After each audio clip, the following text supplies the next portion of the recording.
Sheesh. What's up, what's up? Good morning, everyone. This is your Coach Harold, your fitness coach, out here again. So, good morning. Thank you, Lord. Number one sa good day, good weather, good health. Ayun. So, for today, magra-running kami nung bayo ko si Nico. Tignan namin kung saan kami aabot. It's either 5 kilometers or 10 kilometers. So, time check tayo is 1:18 PM dito sa Ottawa. And syempre 1:18 AM naman dyan sa Pinas. So, ayun. So, nakapag-warm up na kami sa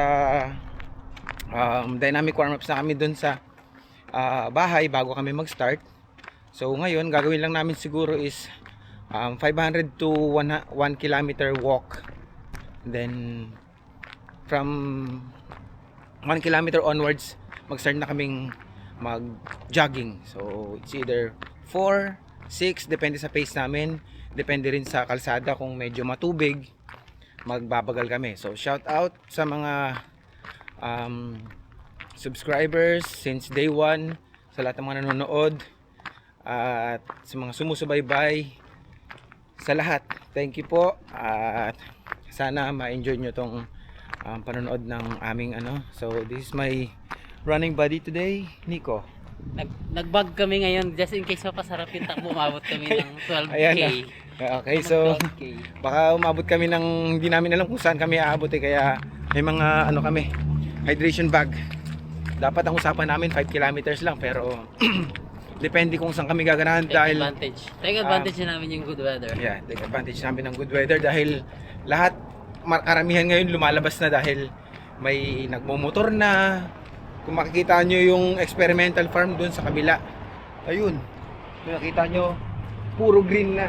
Nawala na yung puro white. Dati nung nakaraan linggo puro white yan. So tunaw na, marami na nagbabike, nagra-running, walking, lahat. Active na ulit yung mga tao ngayon. So syempre sasabayan natin yan. So ayun, makikita nyo ang weather, napakaganda. Thank you, Lord. Ayun, nakikita na naman ng sidewalk. And sa buong paligid, kung makikita nyo, puro green. How nice. So ngayon, walking muna kami. Race walking muna. At tignan natin, sana hindi bumigay itong monopod ko dahil medyo umuuga. Kaya yan. So iiksian ko na.